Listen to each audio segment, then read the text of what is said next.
গ্রন্থ যারা পড়বে না, সে ব্রহ্মচারী হোক, সন্ন্যাসী হোক, দীক্ষিত হোক, একদিন না একদিন তার পতন হয়েই যাবে, হয়েই যাবে, হয়েই যাবে।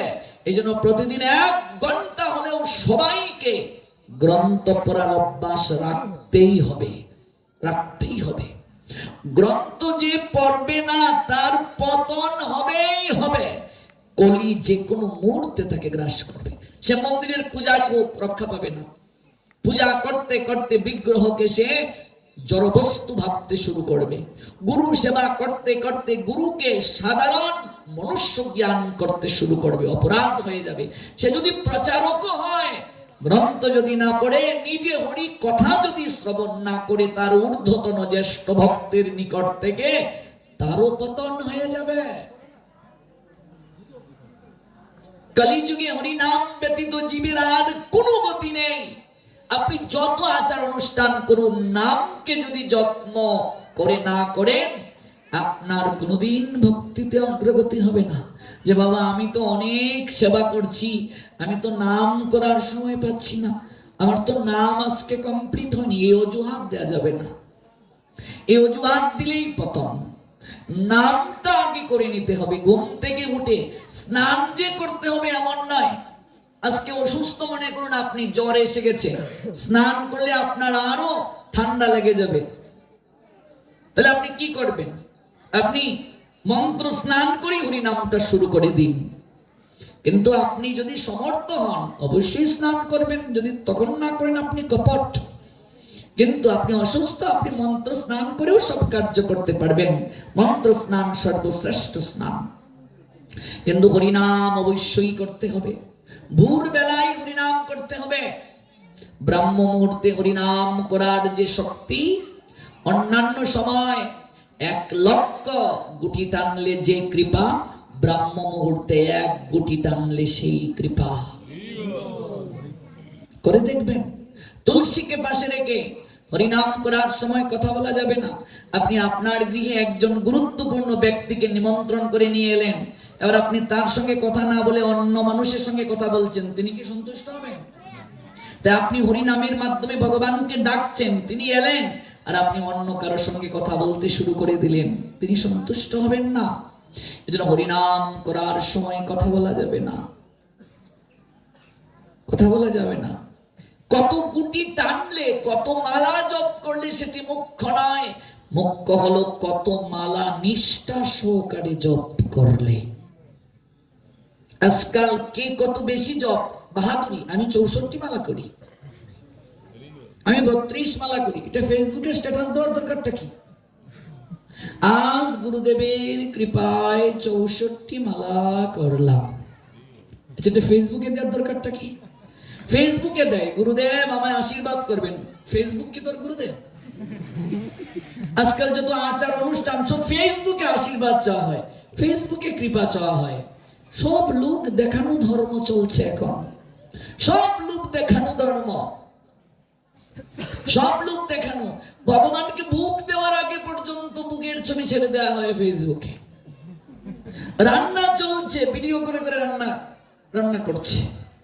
আমরা এমন একটা জায়গায় চলে যাচ্ছি, ভক্তিটা শুষ্ক হয়ে যাচ্ছে, বৈরাগ্যটা শুষ্ক হয়ে যাচ্ছে। প্রেমহীন হৃদয়, প্রেমহীন হৃদয়ে কখনো ভগবানের বাস হতে পারে না।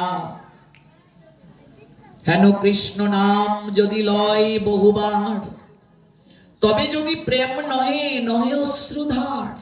আপনি অনেকবার হরিনাম করছেন, আপনার অষ্টসাত্ত্বিকের মাঝে একটা লক্ষণও শরীরে প্রকাশ না পায়। অষ্টসাত্ত্বিকের লক্ষণ কি? আপনার যদি পুলকাদি না আসে, কম্পন না আসে, অশ্রু না আসে হরিনাম করার সময়, বহুবার করার পরও যদি একটা লক্ষণও প্রকাশ না পায়, তবে জানি অপরাধ তাহাতে প্রচুর। নামের মাঝে অপরাধ আছে, আমার চিত্তে ময়লা আছে। আমার কি এমন হয়েছে কৃষ্ণ নাম করতে করতে আমার নয়নে অশ্রু ঝরছে?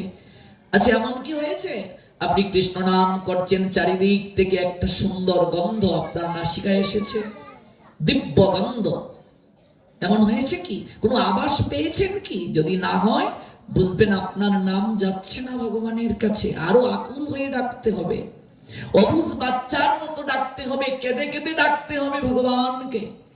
আমি গুরু মহারাজকে জিজ্ঞেস করেছিলাম, গুরু মহারাজ কতবার কৃষ্ণ নাম নিলে কৃষ্ণ দর্শন হয়? অত্যন্ত গুরুত্বপূর্ণ কথা। গুরু মহারাজ তখন বললেন, একবার কৃষ্ণ নাম নিলেও কৃষ্ণ দর্শন হয়, কোটি কোটি বার কৃষ্ণ নাম নিলেও কৃষ্ণ দর্শন হয় না। আমি গুরু মহারাজকে বিনীত স্বরে বললাম, গুরু মহারাজ একটু কৃপা করে যদি ব্যাখ্যা করে বলতেন। গুরু মহারাজ বললেন, মনে করো তোমার ছেলের নাম কৃষ্ণ, কতবার ডাকবে? কৃষ্ণ কৃষ্ণ কৃষ্ণ।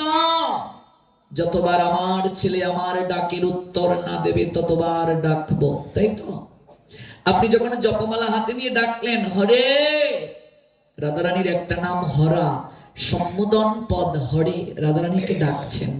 কৃষ্ণ, কৃষ্ণকে ডাকলেন। এক পক্ষ ডাকছে, ওই পক্ষ থেকে কি সারা পেয়েছি আমরা? আচ্ছা, যারা হরিনাম করছি বলুন তো, যারা হরিনাম করছি আমরা, ওই পক্ষ থেকে কি ডাকের সারা কেউ পেয়েছি? কোনো সংকেত পেয়েছি? কোনো উত্তর পেয়েছি? যদি না হয় তাহলে বুঝবে আমার ডাক এখনো তার কানে পৌঁছায় নাই। এটাই হচ্ছে মুখ্য কথা। ভক্তিতে অগ্রসর কতটুকু হলে এটার মাধ্যমে প্রমাণ। হরিনাম করা মানে তাকে ডাকা, কৃষ্ণকে ডাকা। আজকাল জপমালা ফ্যাশন হয়ে গেছে, গলায় ঝুলিয়ে হাঁটা, ভাগবত পাঠে গিয়ে জপ করা, কীর্তনে গিয়ে জপ করা, গুরু বৈষ্ণবের সামনে বসে গিয়ে জপ করা, এটা ফ্যাশন হয়ে গেছে। হরিনাম করা মানে নিষ্ঠা সহকারে কৃষ্ণকে ডাকা, হরিকে ডাকা। এক পক্ষ ডাকছে, ওই পক্ষ থেকে কি উত্তর এসেছে? যদি না আসে বুঝতে হবে আমার ডাক এখনো তার কাছে পৌঁছায় নাই। কথাটা শুনে অবাক হয়ে গুরুদেবকে জিজ্ঞেস করলাম, গুরু মহারাজ তাহলে কিভাবে তাকে ডাকতে হবে? গুরু মহারাজ বলেন, অবুঝ বাচ্চা যেভাবে তার মাকে ডাকে। অবুঝ বাচ্চা ডাকছে, ও মা, মা আমি কুলে উঠবো।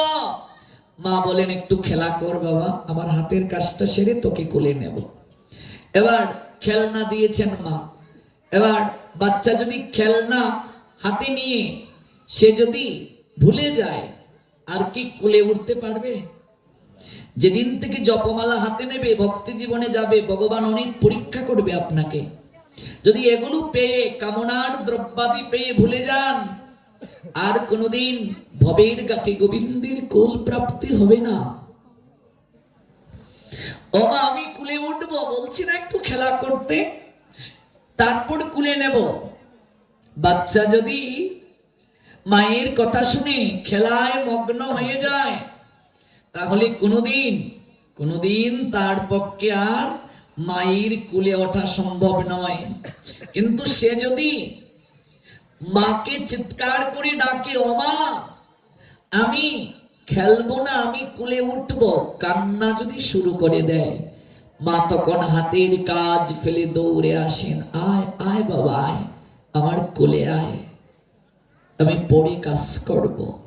অবুঝ বাচ্চা যেভাবে ডাকে সেভাবে ডাকতে হবে।